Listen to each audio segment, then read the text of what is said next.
This is second lecture of chapter 2 which named solution. So I suggest you first you have to revise my first lecture of this chapter so that you can easily understand whatever I will talk with you.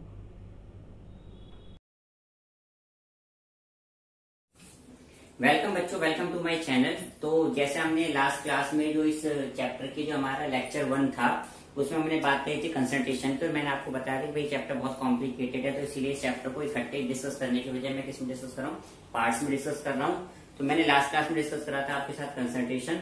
अब इस part में हम लोग क्या discuss करेंगे, solubility की बात करेंगे, जिसमें जो हमारे लिए इंपॉर्टेंट फैक्टर है वो हेनरीज लॉ। ठीक है, तो अभी तो देखो पूरा चैप्टर पढ़ना बहुत जरूरी है कंसेप्चुअली, क्योंकि आगे जाके आपको कॉम्पिटिशन देना होता है जिसमें आप लाइन बाय लाइन पढ़ो तो ज्यादा अच्छा है। अब एग्जाम के पॉइंट ऑफ व्यू से इम्पोर्टेंट क्या है, इसके लिए मैं आपको एक अलग लेक्चर बना दूंगा जिसमें आपको बता दूंगा कि कौन से चैप्टर्स में कौन कौन से टॉपिक ज्यादा इंपॉर्टेंट है।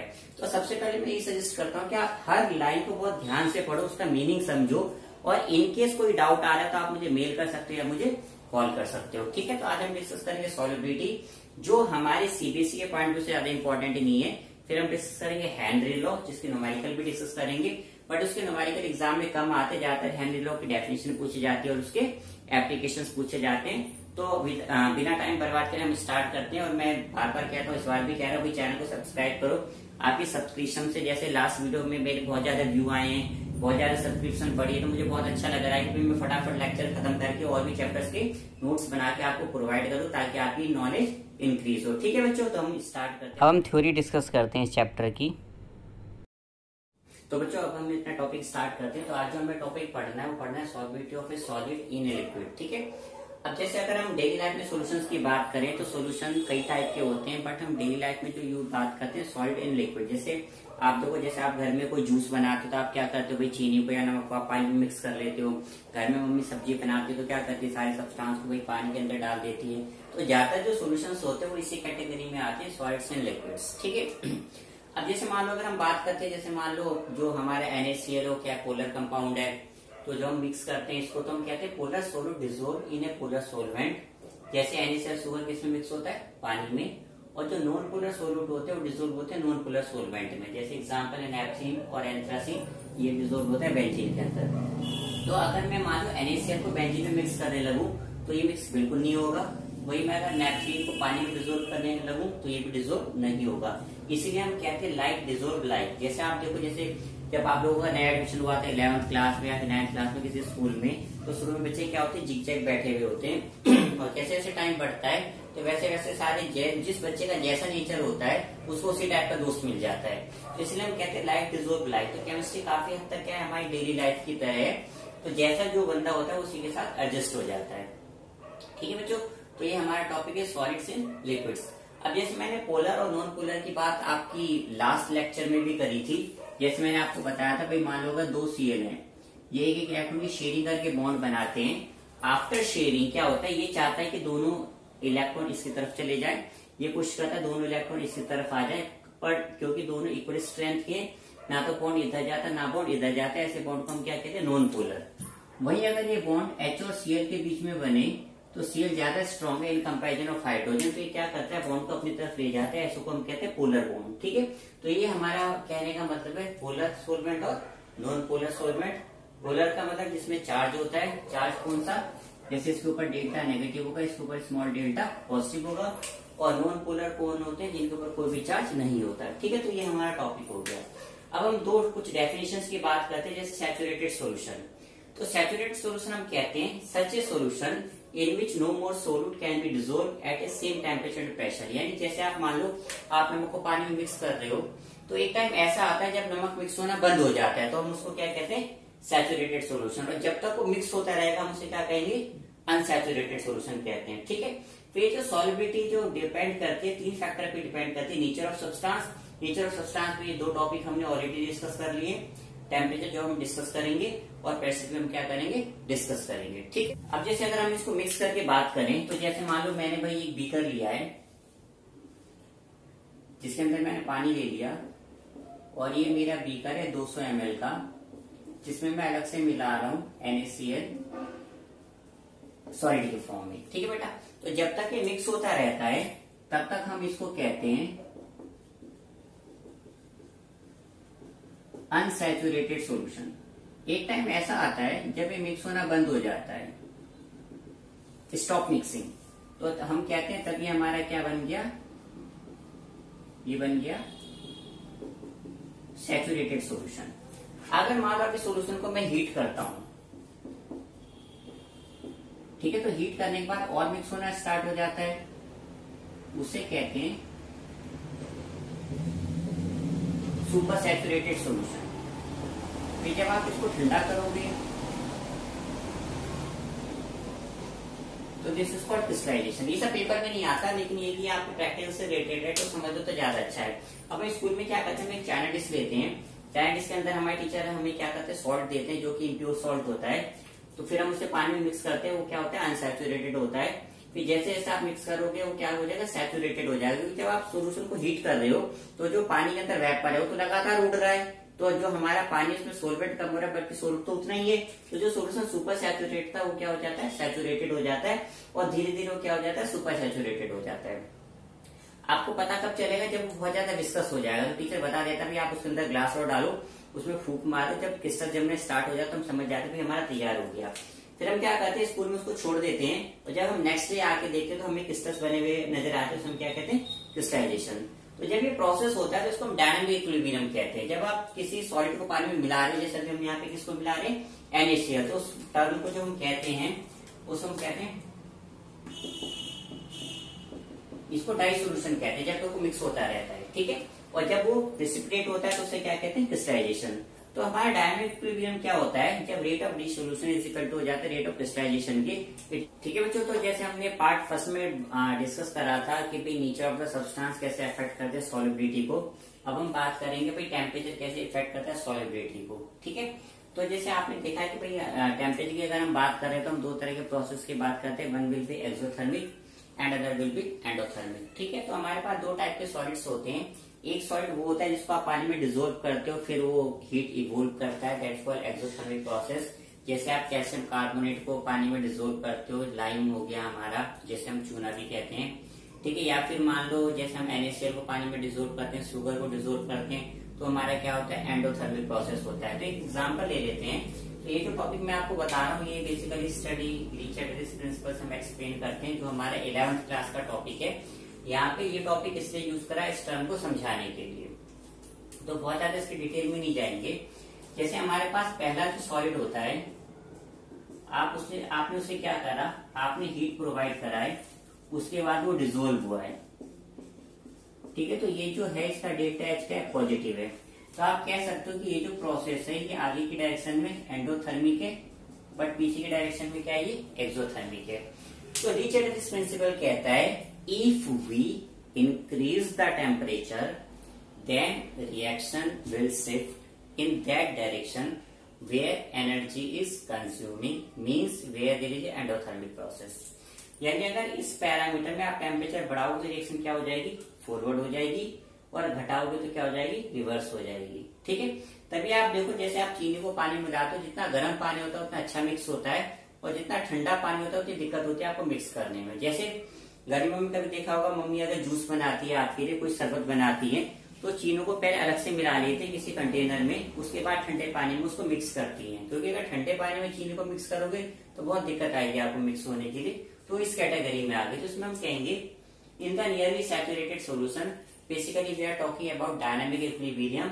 और डायनामिक इक्विलिब्रियम किसको कहते हैं, मैंने आपको बताया था, when rate of dissolution is equal to rate of crystallization, it is called dynamic equilibrium.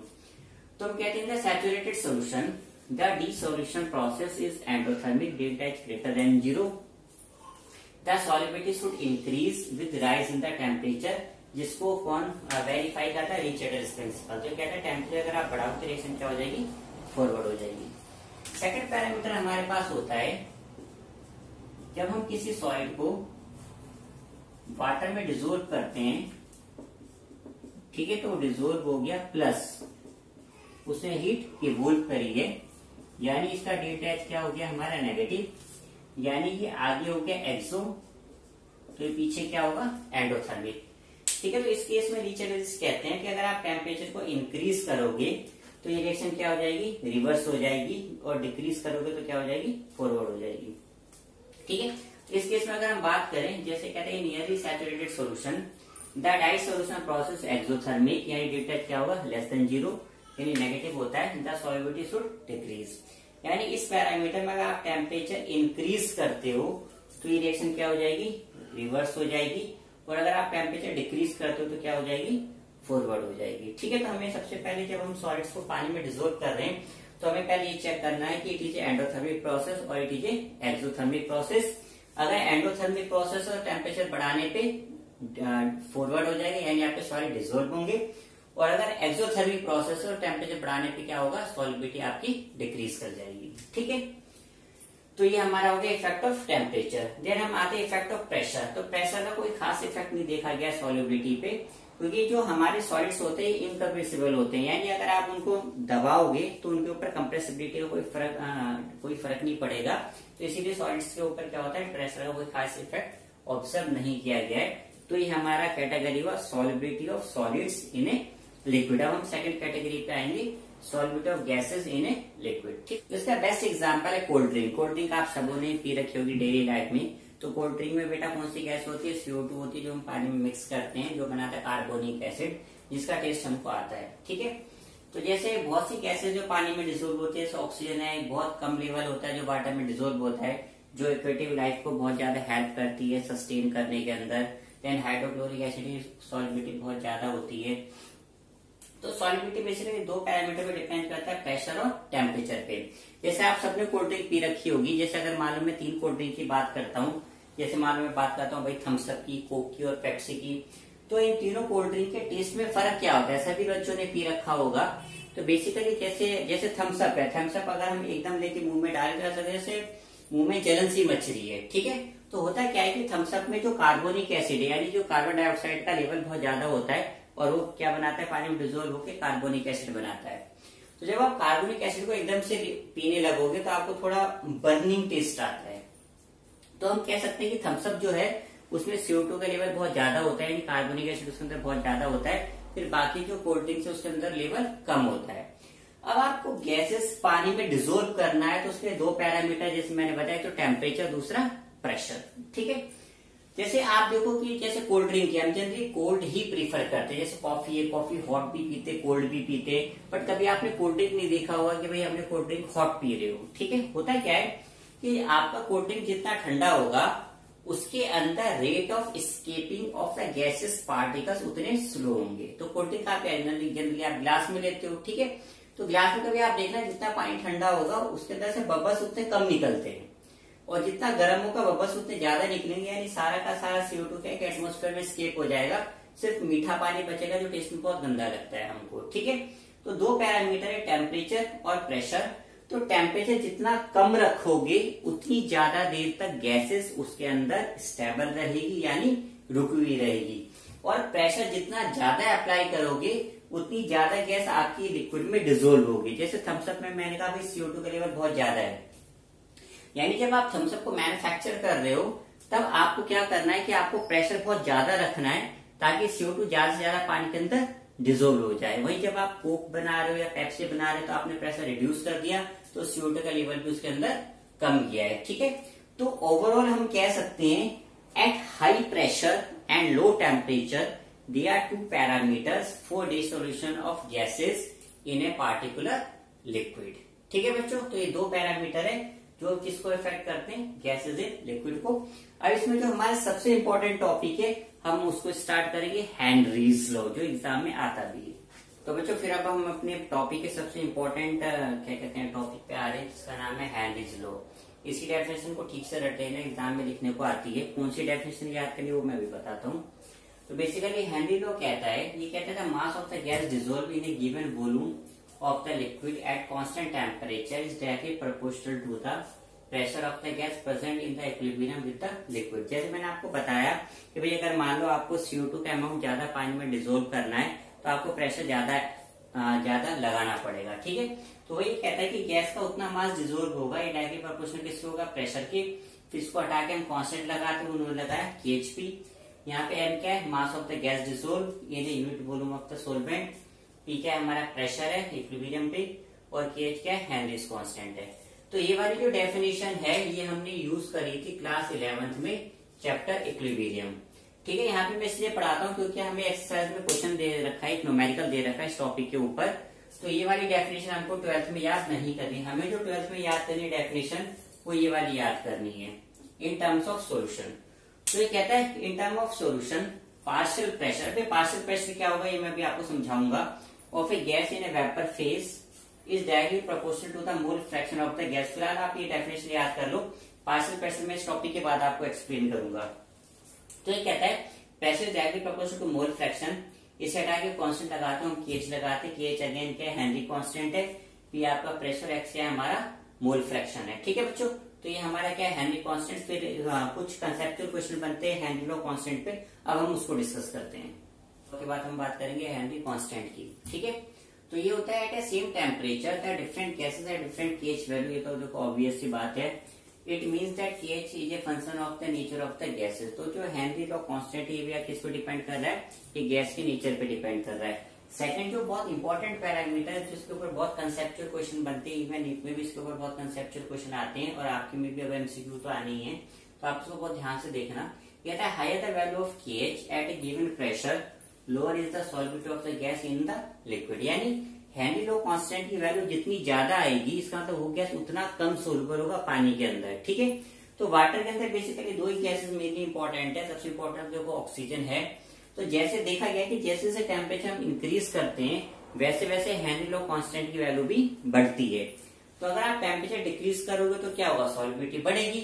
यही वजह कि आप देखना कि जितने भी एक्वेटिव की लाइफ है वो सारे के सारे कोल्ड वाटर में ज्यादा कंफर्टेबल महसूस करते हैं बजाय हॉट वाटर की, क्योंकि ठंडे पानी में ऑक्सीजन की जो सॉल्युबिलिटी है वो ज्यादा होती है। तभी आप देखना ज्यादातर जो नदी का पानी होता है बॉटम की तरफ ठंडा होता है, इसलिए ज्यादातर जो जानवर होते हैं बॉटम में मिलते हैं। इवन समुद्र में भी अगर आप जाओगे तो जैसे जैसे नीचे जाओगे तो वैसे वैसे पानी क्या होता है, ठंडा होता चला जाता है और वहां पे ऑक्सीजन का कंटेंट ज्यादा होता है। फिर इसके एप्लीकेशन है। एप्लीकेशन में नंबर 1 क्या है भाई, मैंने आपको जैसे स्टार्टिंग में डिस्कस किया था कि कार्बोनेटेड बेवरेज जैसे कोल्ड ड्रिंक में यूज होता है बहुत ज्यादा। फिर सी डाइविंग में, यानी वो जो गोताखोर होते हैं जो समुद्र के अंदर जाते हैं जिनके पीछे सरेंडर रहता है। Then in the function of the lungs में भी यूज होता है। ठीक है, अगर हम बात करें तो पहले जो सी डाइवर अपने साथ ऑक्सीजन का टैंक लेके जाते थे पानी के अंदर, तो उसके अंदर जो मेनली गैसेस होती थी नाइट्रोजन और ऑक्सीजन गैस होती थी। ठीक है, नाइट्रोजन गैस डालने से जरूरी होता है क्योंकि अगर बहुत ज्यादा टेम्परेचर डाउन हो जाता है तो ऑक्सीजन भी आपका कंडेंस होना स्टार्ट हो जाता है, इसलिए नाइट्रोजन डालते थे। तो जब वो सांस लेते थे, अब तो सिलेंडर में क्या होता था, बहुत अंडर हाई प्रेशर होता था गैसेस, तो जाते कि उनके लंग्स में इकट्ठा होता था। फिर जब वो सरफेस पे आ जाते थे तो भाई वो अपना सिलेंडर हटा देते तो प्रेशर क्या हो जाता था, रिड्यूस हो जाता था। तो उनके जो ब्लड सेल्स है उसमें जो नाइट्रोजन है वो जाके फिक्स हो जाता था, जिससे वजह से उनको एक बीमारी होती है जिसे हम कहते थे बैंड्स। ठीक है, तो काफी पेनफुल बीमारी होती है, बहुत दर्द होता है, इवन कई बार डेथ भी हो जाती है। तो जब बहुत ज्यादा ही प्रॉब्लम बढ़ने लगी भाई डाइवर्स में, तो फिर उन्होंने क्या करा, जो रिसर्च थे उन्होंने चेंज करा। अब 3 गैसेस मिलाई जाती है, नाइट्रोजन, हीलियम और ऑक्सीजन। स्टिल डेंजरस है बट अब क्या है कि जो रिस्क फैक्टर है थोड़ा रिड्यूस हो गया। तो इसके अंदर जो हीलियम की कंटेंट होती है वो अप्रोक्स 11.7 होती है, जो नाइट्रोजन है 56.2% होता है, और रेस्ट जो होता है हमारा क्या होता है ऑक्सीजन, उसकी कंटेंट कितनी होगी 32.1% ऑक्सीजन होता है। ठीक है, तो ये हमारा होता है सी डाइवर्स के अंदर। अब जैसे फिर अगर जैसे आप हाई एल्टीट्यूड में जाओगे, जैसे आप नैनीताल जाते हो, फिर मनाली जाओगे, मनाली थोड़ा ऊपर है और ऊपर क्या लद्दाख है, तो ऑक्सीजन की कंटेंट कम होती चली जाती है। तो जैसे हम लोग ग्राउंड में रहते हैं तो हम लोगों को प्रॉपर सांस नहीं आती, जिसकी वजह से जो हमारी सोचने की जो कैपेबिलिटी वो डिक्रीज होती जाती है और भी लोगों में कई टाइप के सिम्टम्स डेवलप हो जाते हैं। तो एक बीमारी होती है एनॉक्सिया, वो भी होने की चांसेस रहते हैं। ठीक है, तो ये हमारी 2 प्रॉब्लम होती है हेनरी लॉ जो उसको एक्सप्लेन करता है प्रॉपर वे में ऑक्सीजन के टर्म्स में। देन जैसे अगर सॉल्युबिलिटी की हम बात करें एट द एंड, तो गैसेस के केस में सॉल्युबिलिटी डिक्रीज करेगी जैसे जैसे आप टेम्परेचर बढ़ाओगे। ये भी फैक्टर हम एक्सप्लेन करते हैं with the help of Richards principle. ठीक है, तो ये हमारा टॉपिक हुआ हेनरी लॉज जो मैंने आपको पूरी तरीके से समझाया है। ठीक है बच्चों, एग्जाम्पल्स डिस्कस कर लेते हैं जो इस टॉपिक से रिलेटेड है 1 by 1। तो बच्चों हमारा कंप्लीट हो गया थ्योरी वाला पार्ट, अब हम आते हैं न्यूमेरिकल्स के ऊपर।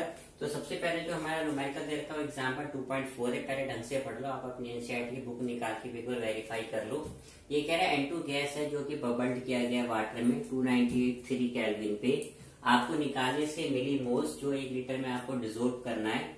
और ये कह रहा है N2 जो पार्शियल प्रेशर एक्सर्ट कर रहा है 0.987 बार का कर रहा है, और आपको हेनरी कांस्टेंट दे रखा है 76.48 किलो बार। ठीक है बच्चों, तो पहले हम लिख लेते हैं कि हमें क्या क्या गिवन है। तो हमें पार्शियल प्रेशर इसका दे रखा है 0.987 बार। यूनिट जरूर लिखनी चाहिए, मैं बार बार कहता हूं। ठीक है, वॉल्यूम वाटर का आपको दे रखा है 1 लीटर।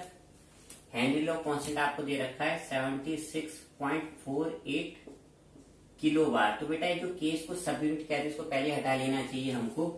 तो हो जाएगा 76.48 मल्टीप्लाई बाय 1000, तो ये आपके पास आ जाएगा 76480 बार। ठीक है, अच्छा अब हमने पढ़ा है कि हेनरी लॉ कांस्टेंट कहता है कि P equal to KH, P pressure है, कि हमारा हेनरी लॉ कांस्टेंट था, X क्या था मोल फ्रैक्शन, तो X हो जाएगा P अपॉन KH। अब इसकी वैल्यू पुट कर देते हैं। प्रेशर था हमारे पास 0.987 और KH की वैल्यू 76480, ये आ गई हमारे पास। अब हमें पता है मोल फ्रैक्शन जो होता है उसका फॉर्मूला क्या होता है, नंबर ऑफ मोल्स। ठीक है, तो number of moles of N2 होंगे अपॉन में number of moles of N2 plus number of moles of H2। तो बेटा एक पहले वाला लेक्चर देख लेना जिसमें मैंने मोल फ्रैक्शन ये सब समझा रखा है आपको। इक्वल टू आगे 0.987 डिवाइड बाय 76480। उसके बाद देखो इस चैप्टर में अंदर वाटर से रिलेटेड कुछ पैरामीटर जो आपको याद करने हैं, जैसे वाटर की डेंसिटी 1 ग्राम पर सेंटीमीटर क्यूब होती है, फिक्स है, इसको रट लो, ये आगे बहुत सारे न्यूमेरिकल्स में यूज होना है हमारा।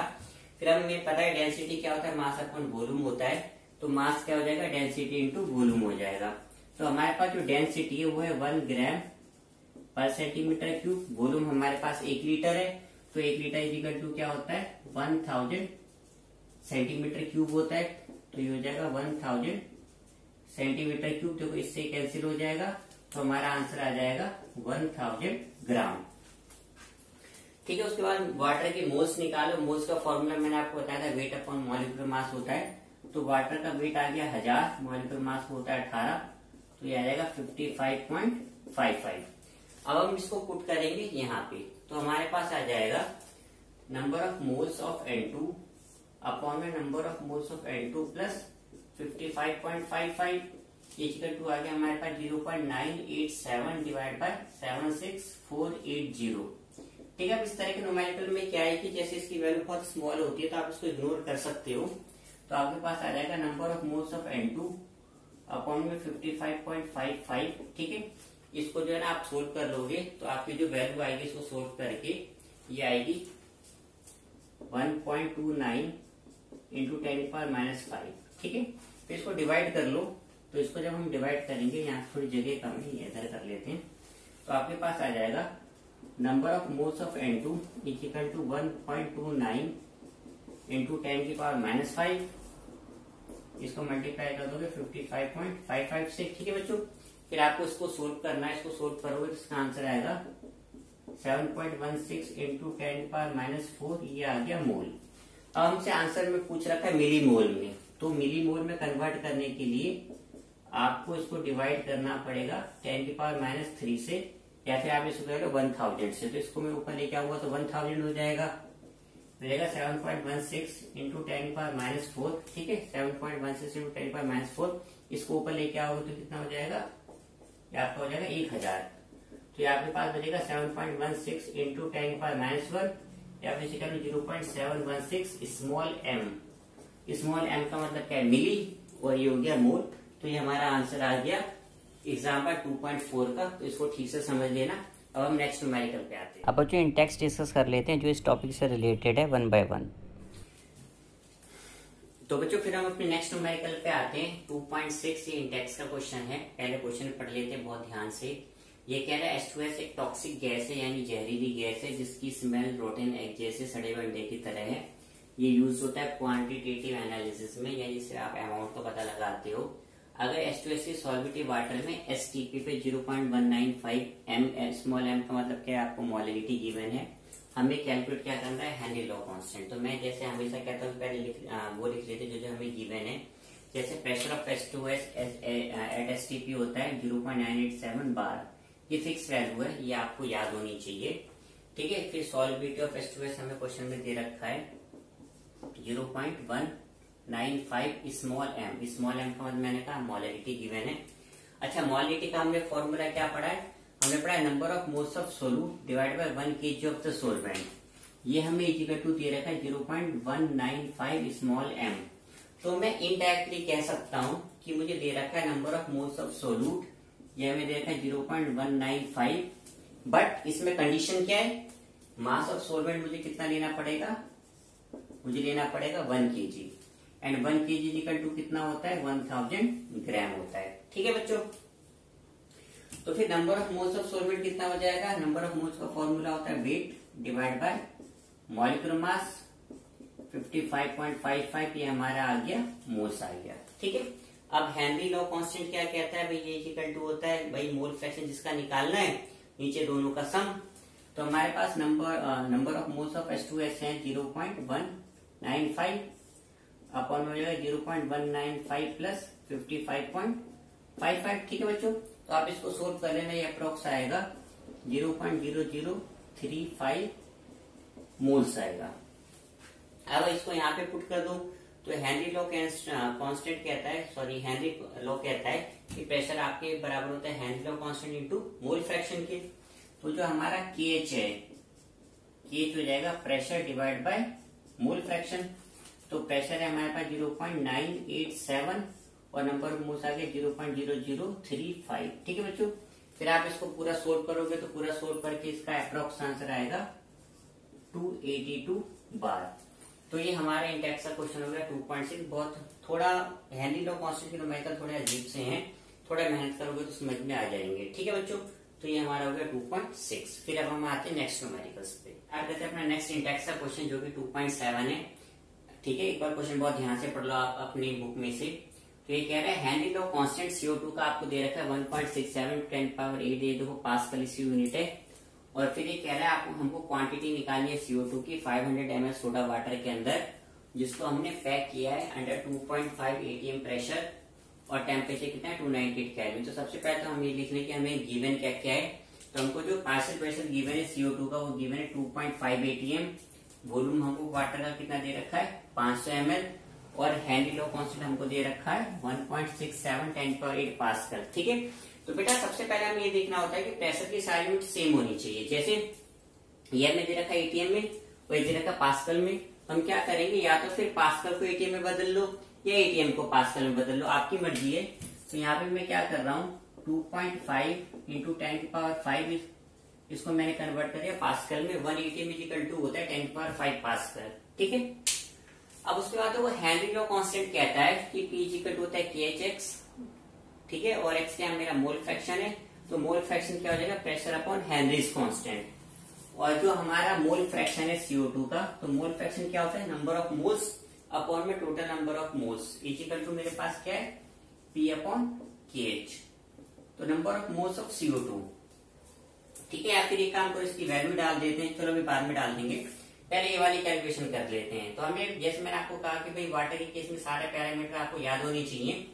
तो वाटर की डेंसिटी मैंने आपको लास्ट न्यूमेरिकल में भी बताई थी 1 ग्राम पर सेंटीमीटर क्यूब होती है। इस क्वेश्चन में वॉल्यूम हमको कितना दे रखा है 500 सेंटीमीटर क्यूब दे रखा है। अगेन हमें पता है डेंसिटी क्या होता है मास अपॉन वॉल्यूम। तो मास क्या हो जाएगा डेंसिटी इंटू वॉल्यूम। डेंसिटी होगी 1 ग्राम पर सेंटीमीटर क्यूब, वॉल्यूम आपके पास हो गया 500 सेंटीमीटर क्यूब, तो ये आपके पास आ जाएगा 500 ग्राम। उसके बाद नंबर ऑफ मोल्स निकालो वाटर की। तो मास तो हो गया 500, मॉलिक्यूलर मास वाटर का कितना होता है 18 होता है, ये हो जाएगा 27.77 मोल्स आ गए। अब इसको हम इक्वेशन फर्स्ट में रख देंगे, इक्वेशन फर्स्ट हमने इसको माना है। तो number of moles of CO2 तो खैर हमको देखो निकालना है, तो ये हो जाएगा number of moles of CO2 plus 27.77, ये हमने पुट कर दिया। वाटर की number of moles equal to हमारे पास जो प्रेशर है 2.5 इंटू 10⁵ डिवाइड बाय 1.67 इंटू 10⁸। ठीक है, ये हमारे पास आ गया। अब हम इस इक्वेशन को यहाँ पे ले आते हैं। इस इक्वेशन को मैं यहाँ पे लिख रहा हूँ, ऊपर जगह नहीं है। तो मेरे पास बेसिकली क्या होता है, जब हमारे पास ये होता है तो हम कैलकुलेशन को सिंप्लीफाई करने के लिए हम क्या करते हैं, इसको इग्नोर कर देते हैं, इसको ले लेते हैं। तो ये आ जाएगा number of moles of CO2 upon में 27.77 is equal to 2.5 into 10⁵ divide by 1.67 into 10⁸। तो जो मेरे number of moles of CO2 आ जाएंगे वो आ जाएंगे 2.5 इंटू 10⁵ डिवाइड बाय 1.67 इंटू 10⁸। तो इसको मल्टीप्लाई कर दो 27.77 से। ठीक है बच्चों, फिर आप जब इसको सोल्व करोगे तो ये अप्रॉक्स आपके पास आ जाएगा 41.65 इंटू 10⁻³ मोल। मिली मोल में आपको कन्वर्ट करना तो आपकी मर्जी है। अगर आप इस आंसर को मिली मोल में कन्वर्ट करना चाहते हो तो जो भी आपके पास आंसर है इसे 10⁻³ से डिवाइड कर दो। तो ये आपके पास हो जाएगा 41.65 इंटू 10⁻³ डिवाइड बाय 10⁻³ मिली मोल में कन्वर्ट करने के लिए तो ये आ जाएगा 41.65 मिली मोल। ठीक है बच्चों, अब इसके बाद ये कह रहा है कि आपको क्या निकालना है, क्वांटिटी ऑफ CO2।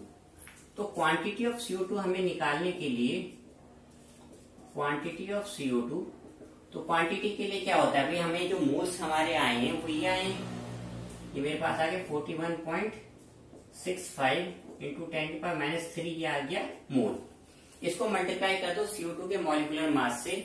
तो CO2 का मॉलिक्यूलर मास होता है 44, इसकी यूनिट होती है ग्राम पर मोल।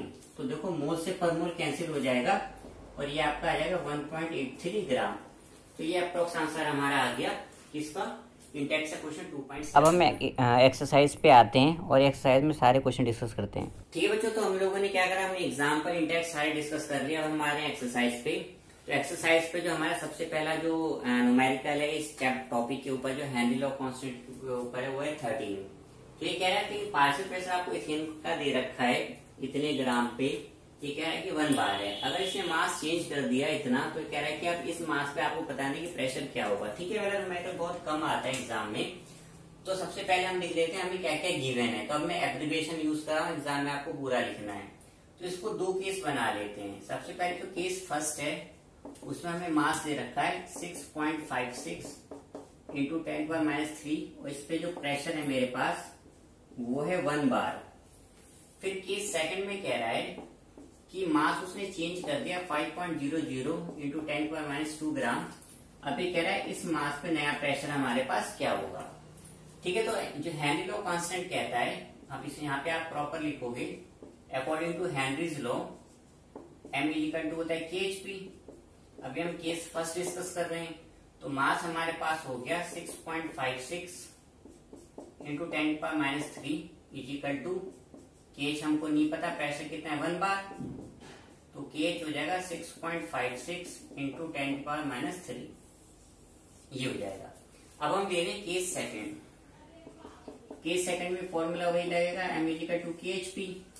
ठीक है बच्चों, अब मास हम लेंगे 5.00 इंटू 10⁻²। अब देखो हेनरी लॉ कांस्टेंट तो सेम ही रहेगा, तो आप यहां से पुट कर लो, इसको मिलेगा 6.56 इंटू 10⁻³ इंटू P। प्रेशर पूछ रहा है, तो प्रेशर आपका हो जाएगा 5.00 10⁻² डिवाइड बाय 6.56 इंटू 10⁻³। ठीक है, तो आप इसको पूरा सोल्व कर लो, ये अप्रोक्स आ जाएगा आपका 7.621 बार। ठीक है बच्चों, आसान सा न्यूमेरिकल है, तो हमारा कंप्लीट हुआ न्यूमेरिकल 13। अब हम नेक्स्ट पे आते हैं। ये क्वेश्चन है एक्सरसाइज का 2.35 में कह रहे हैं हेनरी लॉ कांस्टेंट आपको गिवन है, molecule of the methane in benzene, ये आपको दे रखा 4.27 10⁵ mm ऑफ Hg, आपको KH की वैल्यू गिवन है। फिर कह रहा है calculate the solubility of the methane at 298 kelvin under 760 mm of the pressure. तो मैंने आपसे पहले कहा था, सबसे पहले आपको देखना है कि प्रेशर की यूनिट सेम है कि नहीं है, इसमें दोनों की यूनिट सेम है। तो सबसे पहले हम ये लिखते हैं कि हमें क्या क्या गिवन है। तो हमें Henry law constant given 4.27 10⁵, pressure है 760 और ये हमारा फॉर्मूला होता है हेनरीज लॉ का। ठीक है, तो मोल फ्रैक्शन क्या हो जाएगा P/KH। ठीक है, इसको आप इसके अपॉन में ले जाओगे और हमने इनकी वैल्यू पुट कर दी। प्रेशर 760 गिवन है हमको और KH गिवन है 4.27 इंटू 10⁵। इस पूरे को हम सोल्व करेंगे, हमारा आएगा 1.78 और 10⁻³। ठीक है, ये हमारा आ गया मोल फ्रैक्शन। तो उसके बाद हमें पता है जो मोल फ्रैक्शन है हमारे पास, ये किसका है, मीथेन का है। मीथेन का मोल फ्रैक्शन आप कैसे निकालोगे, उसके नंबर ऑफ मोल्स ऊपर रखो और नीचे दोनों के मोल्स को आप ऐड कर दो। तो एक सब्सटेंस हमारे पास मीथेन है और दूसरा क्या है, बेंजीन है। तो मोल फ्रैक्शन हमारे पास इतना आ गया है, ये number of moles of methane है। जब हम इसको सोल्व करते हैं तो हम इसको इग्नोर कर सकते हैं क्योंकि इसकी वैल्यू बहुत स्मॉल होती है, कैलकुलेशन थोड़ी आसान हो जाती है। तो हमने सिर्फ क्या ले लिया, बेंजीन ले लिया, अलाउड है अकॉर्डिंग टू सीबीएसई। फिर ये वाली वैल्यू हमने यहाँ पे रख दी। जो बेंजीन है, बेंजीन हमें क्या दी मैंने इसके अंदर, मोलैरिटी। तो मोलैरिटी क्या होता है, number of moles per KG. तो पर केजी का मतलब क्या है, आपके पास मास हो गया 1000 ग्राम और मॉलिक्यूलर मास कितना होता है बेंजीन का, 78 होता है। तो हम इसको सोल्व कर लेंगे तो हमारे पास नंबर ऑफ मोल्स मीथेन के आ जाएंगे। ठीक है, ये आ गया 1.78 10⁻³ ये जो 1000 है ये हमने यहाँ पे लिया है, डिवाइड बाय 78। ठीक है, तो जब हम इसको सोल्व करेंगे तो हमारा आंसर आ जाएगा 0.0228। ठीक है, या फिर इसको आप राउंड ऑफ कर लो तो 0.023 मोल पर केजी हमारा क्या आ गया बेटा, आंसर आ गया। ठीक है, तो ये हमारा क्वेश्चन है 35। अब हम आते हैं अपने नेक्स्ट क्वेश्चन में। हमारा 39 क्वेश्चन एक्सरसाइज का। पहले क्वेश्चन बहुत ध्यान से पढ़ लो, थोड़ा ये इतना इजी क्वेश्चन नहीं है। ये कह रहा है air is a mixture of number of gases, जिसपे मेजर कंपोनेंट आपको पता है नाइट्रोजन और ऑक्सीजन का होता है, जिसने दे रखा है 20% और 79%। उसके बाद ये कह रहा है जो वाटर है वो इक्विलिब्रियम में, जिसका प्रेशर है 10 atm। तो उसके बाद ये कह रहा है कि हेनरी लॉ कांस्टेंट की वैल्यू आपको दे रखी है, पहले ऑक्सीजन की दे रखी है फिर नाइट्रोजन की, यानी ये ऑक्सीजन की वैल्यू और ये नाइट्रोजन की वैल्यू है। फिर ये कह रहा है calculate the composition of these gases in the water. तो वाटर में हमें बताना है इसका कंपोजिशन कितना है। तो सबसे पहले हम ये लिख लेते हैं हमें क्या क्या गिवन है। अब जो ऑक्सीजन कह रहा है 20%, तो परसेंटेज बाय मास है, ये हो जाएगा हमारे पास 20 ग्राम ऑक्सीजन हो जाएगा और 79% नाइट्रोजन दे रखा है, तो 79 ग्राम क्या हो जाएगा, नाइट्रोजन हो जाएगा। ऑक्सीजन का मॉलिक्यूलर मास 32 होता है और नाइट्रोजन का हो जाएगा 28। और हेनरी लॉ कांस्टेंट की वैल्यू हमें O2 की ये दे रखी है और नाइट्रोजन की ये दे रखी है। ठीक है बच्चों, अब सबसे पहले हम निकालेंगे नंबर ऑफ मोल्स। तो नंबर ऑफ मोल्स का फॉर्मूला था weight upon molecular mass. Weight oxygen का 20 ग्राम है, मॉलिक्यूलर मास कितना है 32 है, तो इससे हमने क्या निकाले नंबर ऑफ मोल्स, जो हमारे पास 0.625। ऐसे हम नंबर ऑफ मोल्स निकालेंगे नाइट्रोजन की। तो नाइट्रोजन का मास ऊपर रखो 79 ये दे रखा है हमको और मॉलिक्यूलर मास 28 है, तो ये हो गया 2.82। ठीक है, जब हमें दोनों के मोल्स पता चल गए अब हम मोल फ्रैक्शन निकाल सकते हैं। तो पहले हम ऑक्सीजन का निकाल रहे हैं, तो मोल फ्रैक्शन के लिए जिसका निकालना होता है उसके मोल्स हम ऊपर रखते हैं, नीचे दोनों को हम ऐड कर देते हैं। तो ये हमारा आ जाएगा 0.18। फिर सेकंड के लिए आप क्या करोगे, 1 में से माइनस कर दो इसको। अब हम इसका निकाल सकते हैं पार्शियल प्रेशर। तो हेनरी कहता है कि पार्शियल प्रेशर बराबर होता है मोल फ्रैक्शन इंटू टोटल, क्योंकि अब कंपोजिशन हमको किस में निकालनी है, वाटर में निकालनी है और वाटर कितना दे रखा है 10 atm।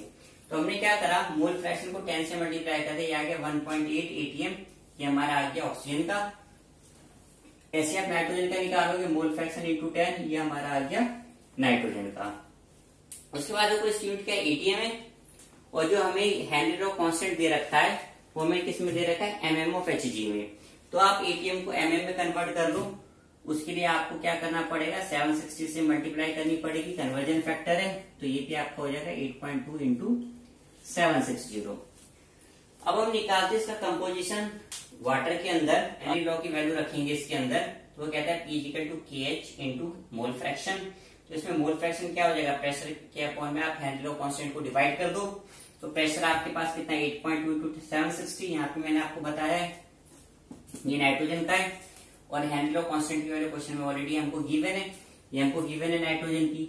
फिर आप इसको सोल्व करोगे तो आएगा 9.57 10⁻⁵ इसका यूनिट होगी mm, क्योंकि हम इसमें कन्वर्ट कर चुके हैं। इसी तरह आप निकालोगे ऑक्सीजन का प्रेशर होता है mole fraction into Henry law constant.